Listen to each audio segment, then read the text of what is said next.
বাঘের থাবায় লন্ডভন্ড পাক শিবির। ব্যাটিং কিংবা বোলিং দুই বিভাগেই দাপট দেখিয়ে দুর্দান্ত এক জয় তুলে নিল টিম টাইগার্স। আগে বল করে মুস্তাফিজের রেকর্ড গড়া স্পেলের পর ব্যাট হাতে ঝড় তোলেন পারভেজ হোসেন ইমন এবং তাওহিদ হৃদয়।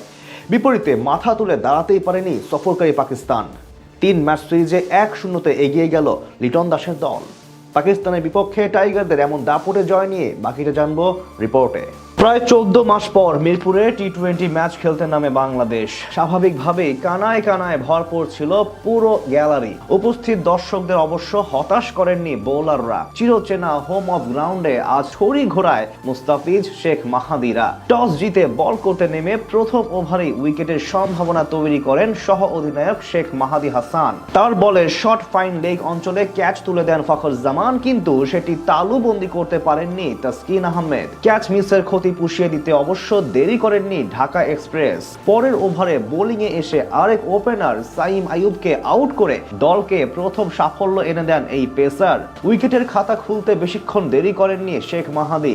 নিজের স্পেলের দ্বিতীয় ওভার করতে এসে 3 বাউন্ডারি হজম করলেও ডিপ মিড উইকেটে মোহাম্মদ হারিসকে ক্যাচে পরিণত করেন তিনি। পঞ্চম ওভারে বল করতে আসেন তানজিম হাসান সাকিব। তার করা প্রথম বলে ডাবল নিলেও পরের 4 বল চোখেই দেখেননি সালমান আলী আগা। পরে শেষ ডেলিভারিতে হজবরল পাকিয়ে চিকি শট খেলতে গিয়ে লিটনের হাতে ক্যাচ দেন তিনি। পাওয়ার প্লেতে মোট 4 উইকেট নেয় বাংলাদেশ। মাঝে রান আউট হয়ে সাজ ঘরে ফেরেন মোহাম্মদ নওয়াজ। তবে এক প্রান্ত আগলে রেখে দারুণ ব্যাট করছিলেন একবার জীবন পাওয়া ফখর জামান। খুশদিল শাহকে সঙ্গে নিয়ে জুটি গড়ার চেষ্টা করেন তিনি, কিন্তু 44 রান করে ভুল বুঝাবুঝির শিকার হয়ে রান আউট হন এই ব্যাটার।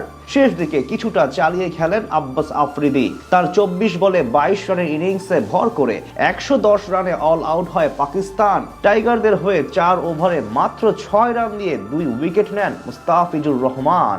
জবাব দিতে নেমে শুরুটা মন মতো করতে পারেনি বাংলাদেশ। লঙ্কানদের বিপক্ষে ক্যারিয়ার সেরা ইনিংস খেলার 1 ম্যাচ পরেই ব্যর্থ হলেন তানজিদ তামিম।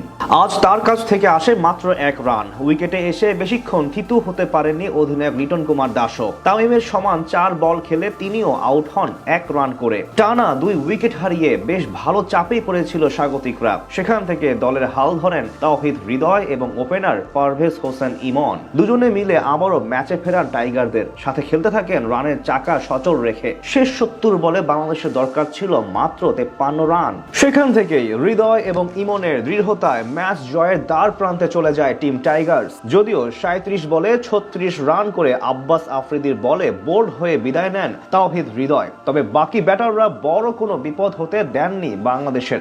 অর্থাৎ সহজ জয় নিয়ে মাঠ ছাড়ে স্বাগতিকরা। ব্যাট হাতে অর্ধশতক করেন পারভেজ হোসেন ইমন।